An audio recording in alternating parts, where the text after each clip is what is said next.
Hello everyone, here's lesson 6 on our energy series, and here we address the issue of non-conservative forces when we are dealing with a conservation of energy scenario.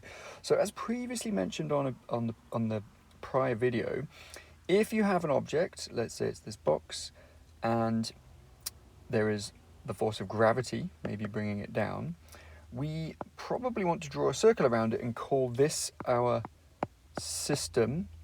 And now you can see that this force here is internal to the system, and therefore we would say this is a conserved force. It's conserved within the system, and therefore we are able to say that the sum of the energy initial is the sum of the energy final. Check. In this lesson, we are going to modify that slightly, because we're not going to say that, well, we're going to say what if rather than the force staying in the system, what if there was a force that kind of came out the system like this? So I can draw that a bit better. So the force was down here. Maybe this is a frictional force, or it could be a force applied. And now we can see that it's actually, this force here is leaving the system, and therefore this would be a non-conserved force, and we cannot necessarily use this conservation law. We would not be happy using this conservation law because there is energy leaving. So do not panic, there is a solution. What we can do is add in this work to our equation. So let's take a look at these two equations that we have here. So what we're going to say is that work can be done on the system, and we're going to add it in. Now, what's important is that we think about what that force is actually doing, because we need to know if the work done is negative or if it's positive. So let's look at this one first. If the work done on the system is negative, that would be like a frictional force. That means that then energy is lost. So if you think about this, maybe a good visualization would be sort of a scale. Remember, we're trying to keep track of everything. So if I put, let's put this total mechanical energy here, and then the total mechanical energy at the end here. This would represent a conservative force system, like we did in lesson 5, where the total energy initial equals the total energy final. In our new scenario, where we actually have some non-conservative forces, we are going to think about what's happening to the energy.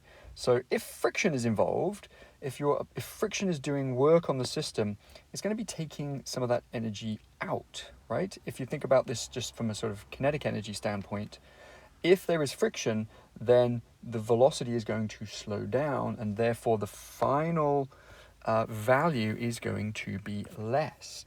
So that means it's going to be negative work, and I'm going to add this negative work to this side of the equation, and that makes sense because what that ultimately means is that this total kinetic energy final is going to be less.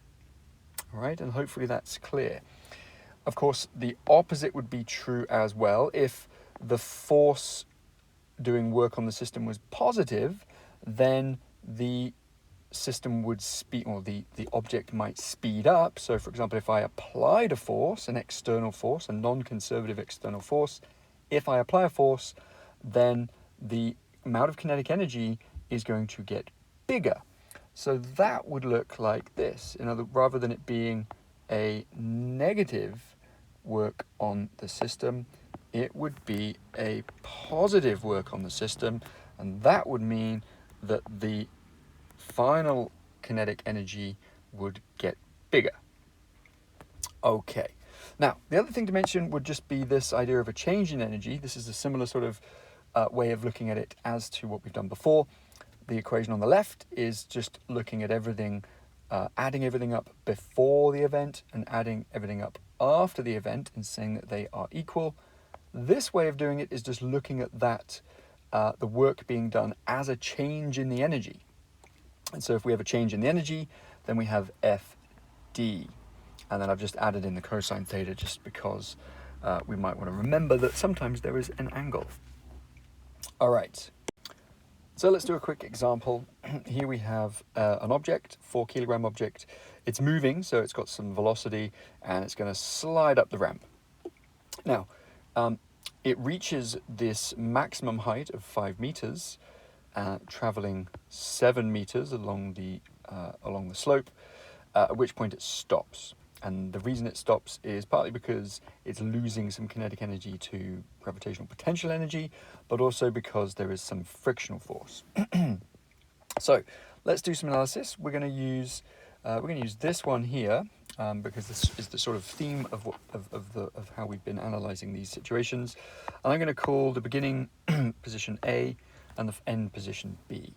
So if I look at A and compare it to B, first of all, I'm going to define my height. I'm going to say that this is my 0 reference point. So this is my 0 height. And now I can start putting in my energies. So at position A, it most definitely has some kinetic energy. And it's mechanical, so there's going to be, maybe we're talking about gravitational potential energy as well. And then I'm also going to talk about this work being done on the system. I'm going to add that into my equation as per the analysis. Now, at the end of its event, the end of the event is when it reaches its maximum height over here. Well, we're still going to have maybe some kinetic energy to consider, so kinetic energy for position B, and we will also have some gravitational potential energy at B. Okay, so let's just have a little think. At position B, the velocity is 0, and at position A, the height is 0. So this means I can go ahead and just get rid of my gravitational potential energy at position A, and I can go ahead and get rid of my kinetic energy at position B. So that makes things a little bit more straightforward. I'm going to rewrite this as 1/2 mva squared plus this work done by friction being equal to mgh at B.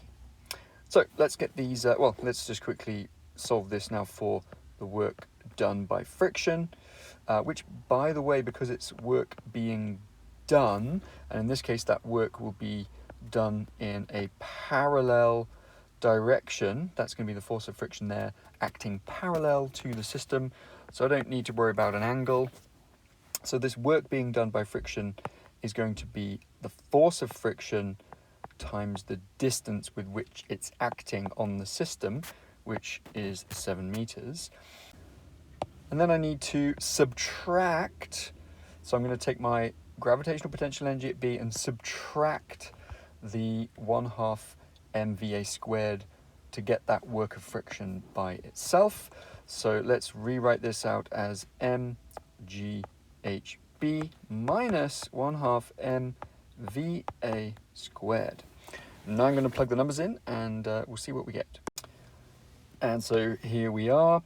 Force of friction times distance, that's the work done by friction, is the mghb, which is 196.2, minus the 1/2 mv squared of position A.